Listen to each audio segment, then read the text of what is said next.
आज हम Napoleon Hill की जो क्लासिक किताब है थिंक एंड ग्रो रिच, उसके सार पर एक गहरी चर्चा करने वाले हैं। जी। इसका जो मूल विचार है वो बहुत सीधा है।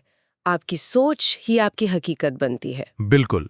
लेकिन ये सिर्फ पॉजिटिव थिंकिंग की बात नहीं है। ये तो सफलता के 13 सिद्धांतों का मतलब एक पूरा सिस्टम है। हाँ, एक पूरा ढांचा है। तो हमारा मकसद सिर्फ इन सिद्धांतों को गिनना नहीं है, बल्कि ये समझना है कि लगभग 100 साल पहले लिखी गई ये बातें आज भी इतनी काम की क्यों हैं। सही कहा। और ये भी कि इन सिद्धांतों के पीछे का मनोविज्ञान क्या है, क्योंकि जब आप उन्हें समझते हैं ना, तो वे सिर्फ किताबी बातें नहीं रह जाती। अच्छा। वो ऐसे औजार बन जाते हैं जिनका इस्तेमाल असल जिंदगी में किया जा सकता है। हम्म। तो आज हम इन 13 सिद्धांतों को 3 हिस्सों में बांटकर देखेंगे। ठीक है। पहला, मानसिक तैयारी। दूसरा, उस तैयारी को एक्शन में कैसे बदलना है। और तीसरा, कुछ गहरी मतलब अंदरूनी शक्तियों का इस्तेमाल करना। ये सुनकर अच्छा लगा, एक लिस्ट से बेहतर एक सफर जैसा लग रहा है। जी। तो चलिए पहले हिस्से से ही शुरू करते हैं। मानसिक तैयारी। पहला सिद्धांत है इच्छा, डिजायर। हाँ। लेकिन सार में इसे सिर्फ इच्छा नहीं बल्कि एक जलती हुई इच्छा कहा गया है। ये सुनने में थोड़ा नाटकी नहीं लगता? क्या ये बस किसी चीज को बहुत ज्यादा चाहने के बारे में है? देखिए, ये उससे कहीं ज्यादा है।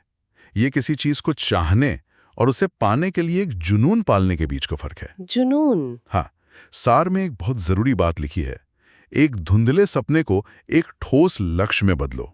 हम्म। इसका मतलब है आपको ठीक ठीक पता होना चाहिए कि क्या चाहिए, कब तक चाहिए और उसके बदले में आप क्या देने को तैयार हो। अच्छा, एक तरह का सौदा। बिल्कुल, एक सौदा जो आप खुद से करते हैं। और जब इच्छा इतनी मजबूत होती है ना, तो वो आपके हर फैसले पर असर डालती है। आप फिर बहाने बनाना बंद कर देते हैं। ठीक है, मान लिया कि किसी के अंदर वो जलती हुई इच्छा है, लेकिन मुझे लगता है कि ज्यादातर लोग यहीं आकर अटक जाते हैं। कहाँ पर? मन के किसी कोने में एक आवाज होती है जो कहती है ये नामुमकिन है। क्या यहीं पर दूसरा सिद्धांत विश्वास यानी फेथ काम आता है? एकदम सही जगह पर पहुंची हैं आप। पर सवाल यह है कि कोई ऐसा विश्वास कैसे पैदा करे जो पहले से है ही नहीं। बहुत अच्छा सवाल है, और इसका जवाब तीसरे सिद्धांत आत्म सुझाव में छिपा है। अच्छा, ऑटो सजेशन। जी। विश्वास कोई जादुई चीज नहीं है जो आसमान से टपकती है। इसे इसे बनाया जाता है। बनाया जाता है? कैसे? हिल कहते हैं कि हमारा जो अवचेतन मन है, सबकॉन्शियस माइंड, वो सच और झूठ में फर्क नहीं कर सकता।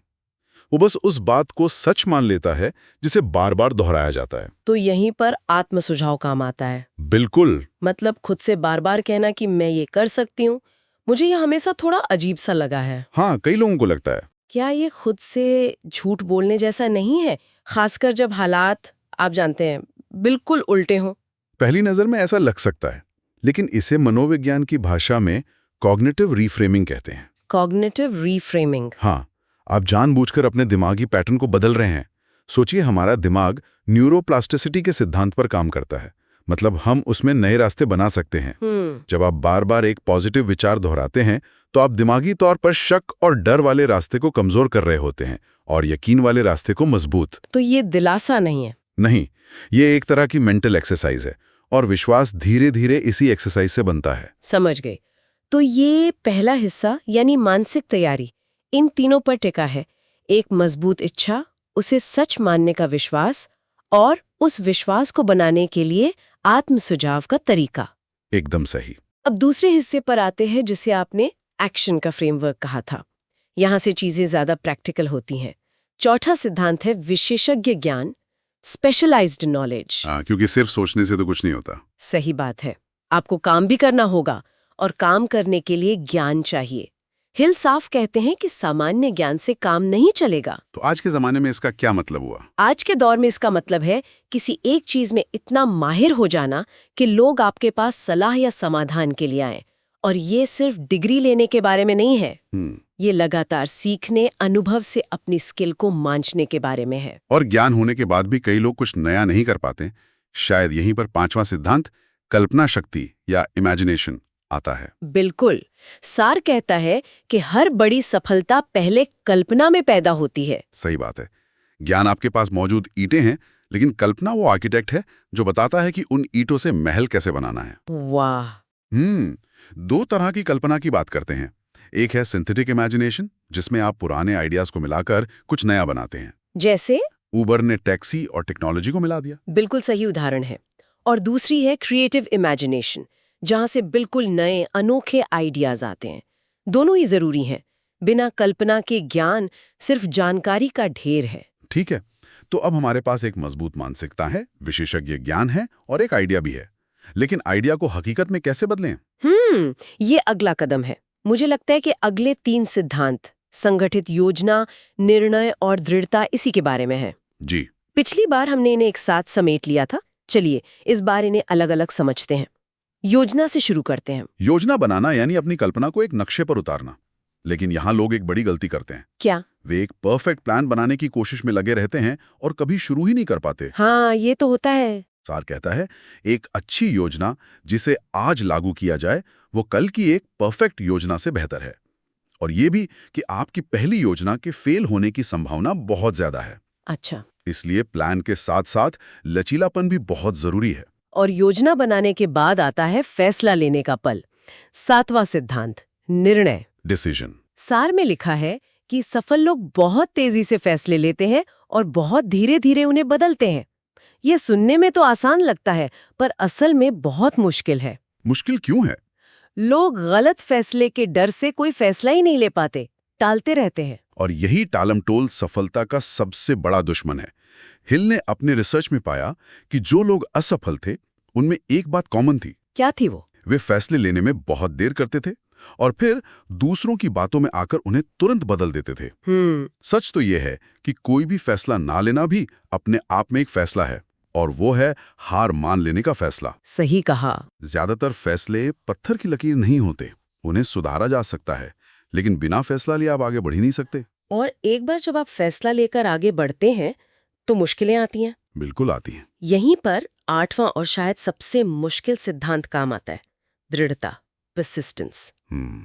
सार में एक दिल तोड़ने वाली बात लिखी है कि ज्यादातर लोग मंजिल के ठीक पहले हार मान लेते हैं। ऐसा क्यों होता है? क्योंकि दृढ़ता सिर्फ लगे रहने का नाम नहीं है, ये इच्छा शक्ति और आदत का एक मेल है। आदत का मेल। हाँ, जब आप बार बार फेल होते हैं तो दिमागी तौर पे थक जाते हैं। यहीं पर आपकी क्यों की ताकत, यानी आपकी जलती हुई इच्छा काम आती है। अच्छा, तो सब कुछ वापस वहीं पहली सीढ़ी पर आ जाता है। बिल्कुल। अगर आपका क्यों मजबूत नहीं है तो आप कुछ मुश्किलों के बाद छोड़ देंगे। सोचिए, जेके राउलिंग को हैरी पॉटर के लिए 12 पब्लिशर्स ने मना कर दिया था। ज्यादातर लोग तीसरे और चौथे ना के बाद ही हार मान लेते। सही बात है। तो दृढ़ता का मतलब स्टबर्न होना नहीं है, बल्कि हर असफलता से सीखकर अपनी रणनीति को बेहतर बनाना है। ये एक्शन वाला हिस्सा वाकई बहुत दमदार है। जी। अब तीसरे और आखिरी हिस्से पर चलते हैं, अंदरूनी शक्तियों का इस्तेमाल।